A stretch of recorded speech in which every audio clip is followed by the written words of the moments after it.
Viktor Orban, who is now soon to be the former Prime Minister of Hungary, once described himself as a mouse ready to serve the Russian lion. This is according to a widely circulated story that was covered by outlets like Bloomberg and The Guardian and many others, referencing a phone call that happened last October. And it really shows you the monumental nature of what has just happened in Europe and really for the whole world, now that Hungary has chosen a different leader in their elections. A mouse can, of course, be a powerful thing. A mouse can go places where a lion cannot, and a mouse can prepare the ground so that when the lion wants to come in and consume its prey, everything is ready for it. And of course, if you're a mouse, the only reason you would really serve a lion is because, number one, you're afraid of the lion eating you and you want to give it a reason to not eat you, but also because you're hoping that maybe you can pick off the scraps of the carcasses that the lion leaves in its wake. And this is really a good way to describe the direction that Viktor Orban was leading Hungary. A man who betrayed the coalition that his own country was supposed to be a part of, the European Union, in order to instead serve the interests of Russia. Something that was clear from his own words, and if not his own words, if you choose to disbelieve his own words, it was certainly clear from his own actions. He chose to serve a country that regularly threatened nuclear war against the coalition, the political union that his own country was supposed to be a part of. Really, the ultimate betrayal. And now we are seeing that Viktor Orban's time as a mouse is coming to an end. I want to explain in this video why this is such a monumental shift, and particularly to my fellow Americans who may not realize what has really just happened here.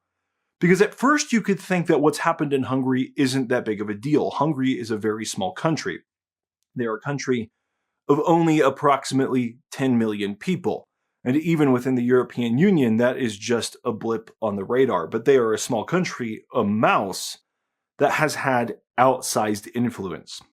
And it was really the single country, Hungary, that was dictating the direction the entire European continent was going. Perhaps they were not able to guide the European Union as far as its ultimate direction, but they were able to prevent or stall or delay the European Union from going in the direction that they wanted to go. And now that time is coming to an end, and it is one of the best moments for democracy that we have seen in a very, very long time. So when looking at Viktor Orban's defeat, there are two big picture buckets that we need to examine. The first is the more immediate impact. What is going to happen in the world now that Orban and his policies are off the table? What is going to change now that the things that Orban has been stalling are probably going to go through? And what will be the significance of all of that? And that is monumental. I'll explain it in just a second. But what is arguably just as important, and potentially even more important in the long term, is an examination of why Orban was actually defeated in the first place and what that means for the direction that the world seems to be going. And it's a big deal because, of course, people like Donald Trump and J.D. Vance actually campaigned for Orban, and he was still defeated. Orban, of course, had the power of the Hungarian state on his side. He had the power of, corporate media in Hungary on his side. He had the power of judges and other things on his side, and he was still defeated in a landslide. And the fact that that even happened, that speaks a lot to what's going on in the world psychologically. And we could argue that a lot of the trends that we're seeing in Hungary are actually potentially taking place in much bigger places, for example, the United States. We'll get into all of that. But first, we should just talk about the power that this mouse has been having. The fact that a country of 10 million people was directing the European Union, a union that consists of approximately 450 million people. Orban's ability to control, or at least to largely influence the affairs of the European Union, came down to one thing: the need for unanimity on certain critical votes, where all member states had to affirm or else the measure couldn't go forward. And Orban used this in several different ways since Russia's invasion of Ukraine, always in ways that benefited Russia. For example, early on, Orban used his veto power, or really even just the lack of his approval, to delay the process of bringing Finland and Sweden into NATO. Now, that's not directly European Union politics, but it's the same mechanism.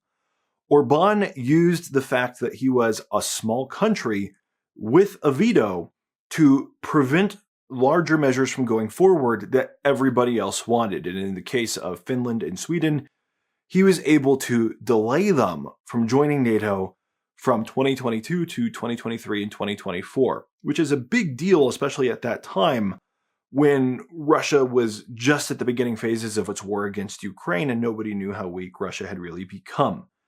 Orban basically left these countries vulnerable because that's what he could do. That's how he could use his power.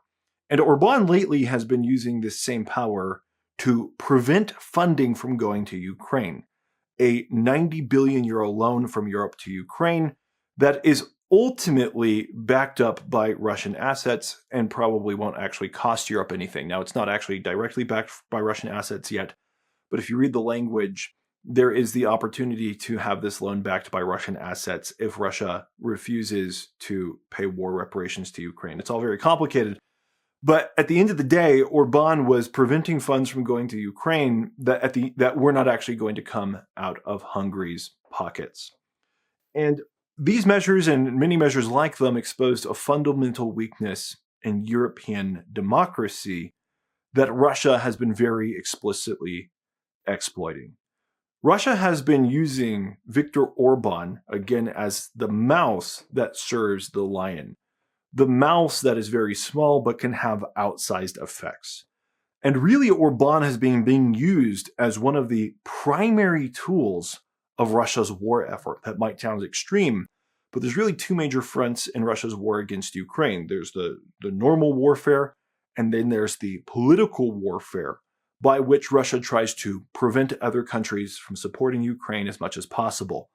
And Russia actually has been largely effective with this political warfare by exploiting weaknesses within various democracies. Russia knows, for example, that if they can prevent the United States and Europe from fully supporting Ukraine, their job would be largely done. They were, of course, very successful at that in the United States by helping to promote narratives that were anti-Ukraine. And even though people were against Russia, Russia managed to spread narratives that caused people to be against supporting Ukraine, and for Russia, the net result was basically the same. Aid from the United States effectively ceased. And in Europe, Russia was using the same strategy, as we see, for example, this stalling of this 90 billion euro loan by somebody as small as Viktor Orban. So when we understand all of this, we understand the primary reason that people all across Europe, not just in Hungary, are celebrating the defeat of Viktor Orban. And you actually realize that it has very little to do with the man's policies in terms of like his domestic policies and the platform that he ran on. Now that does factor in for some people, but the main reason people are celebrating the defeat of Viktor Orban is not because of political ideology. And it's not like the candidate who is replacing Viktor Orban is the complete opposite of Orban's political ideology. But rather, people are celebrating the defeat of Viktor Orban because what has happened is a pretty clearly corrupt individual has been recognized as such by his own people, and he has been voted out of power. And as he is voted out of power, Russia loses a mechanism by which they have been essentially controlling the affairs of the West. Now, there's more aspects to this that I could get into. There's the fact that Hungary's foreign minister has been part of a huge scandal lately where he has essentially been found on phone recordings to have been talking about feeding information to Russia, secret private information about the European Union to Russian counterparts, again at the time that this massive war against Ukraine is ongoing, and there's all sorts of other things that we could explore. But people are celebrating the fact that they now have control of their own democracies again instead of a foreign power who is seeking to use them for its own purposes rather than actually representing the will of the people. On that note, I do have to say there's a certain irony to the whole Viktor Orban situation.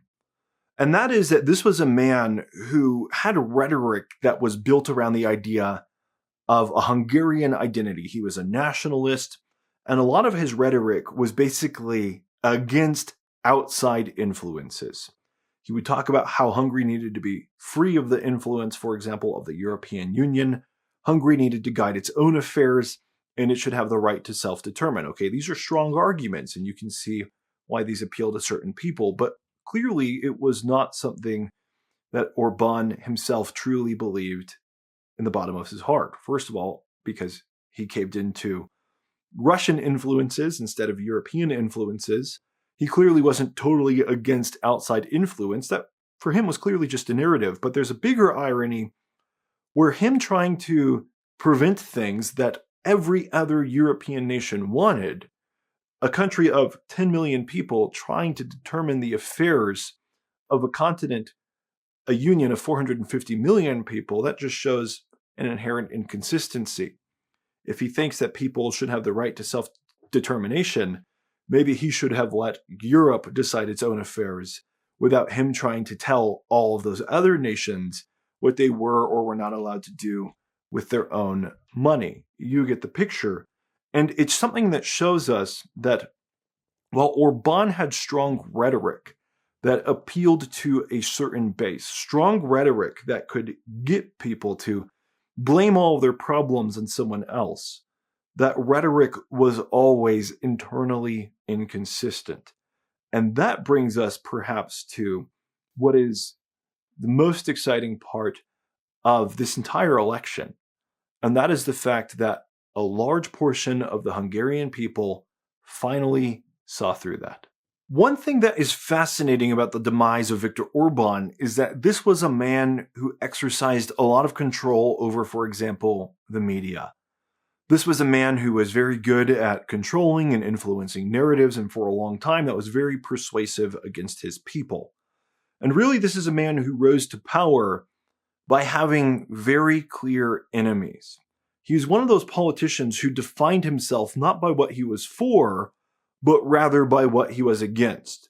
And he could constantly stir up people's emotions by pointing to what he would call, the corruption in the other side. He would get people so upset at what the other side was doing. He would get people to believe, for example, in conspiracies. There's this desire for people to take over the Hungarians' freedoms. And he was basically the messiah figure that would protect them from all of that. And nobody else was capable of that, similar to many other political figures that we're all very familiar with. And yet, even though Orban was successful in that for a long time, people finally saw through it, and they saw through it in a landslide. And this shows us quite a few things. First of all, people are more capable of independent thought than they are often given credit for. And in an environment like Hungary, people were able to source information through their own critical thinking to arrive at their own conclusions, not just the ones that they were being told to believe. It shows us actually a change in how public opinion is formulated. And I think this change is a response to the abuses of men like Viktor Orban, who have used public media in a way that is just not honest for a long time. Or at best, partially honest, but in a way that is intent on provoking a narrative in a certain direction without any balance towards the other side. And the Hungarian people have decided that they have had enough of that. And it gives me hope that similar things can happen, for example, in my country. That we could, in the future, elect leaders who define themselves by what they're for, not just by what they're against. Who don't get elected just because they make the other side seem scary and like they're going to destroy your entire future, but who actually get elected because they themselves have a vision for the future that is compelling to their people, and that's compelling to the actual desires of their people, not just opinions that are stirred up into a frenzy by dishonest narratives. That's why I can, personally say I'm happy about the removal of Viktor Orban, even though I know almost nothing about the opposition candidate. I know very little about his domestic platform. I'm sure if I were to examine it like every other politician, there are probably several things I would agree with and several things I would disagree with, but it doesn't matter. What matters is that the people of Hungary were able to recognize this type of corruption and manipulation as such and consciously choose to move in a different direction. So for all of these reasons, I'm celebrating today. And the way I'm celebrating this moment is with a Ukrainian bottle of wine. Because Viktor Orban was a man who hurt probably no country more than Ukraine. He opposed so many things that would benefit Ukraine. He delayed aid that would benefit Ukraine. He created narratives that were dishonest and very easily provable to be dishonest that made Ukraine look bad, and at least some people believed those, and there was actual harm that was done to Ukraine because of that. So a lot of Ukrainians are celebrating Orban's defeat, and I am celebrating with them. Again, with a bottle of Ukrainian wine. Now, this bottle is a bottle of art wine, and it has a very unique story that makes it perfect for occasions like this one. This is wine that was taken from the cellars of Bakhmut just before the Wagner Group took over those cellars. And out of millions of bottles that were in those cellars, only a subset was rescued. This particular bottle is one of about 2,000 of this particular variant that still remain. It is really a relic of Russia's war against Ukraine, but it's also a relic that tells us that Ukraine isn't done yet. Even though there's a lot of destruction going on, not everything's been destroyed, some things still remain, and things like what has just happened in Hungary today, these are signs that things can indeed get better if that remnant holds on. I think it's a really cool story. If you do want to celebrate this occasion or future occasions like this, Art Wine is a sponsor of this channel, and you can pick up a bottle of Art Wine by going to artwine.com. Really unique celebration tool, a really unique gift. That being said, thank you so much for watching today's video. I look forward to seeing you on the next one.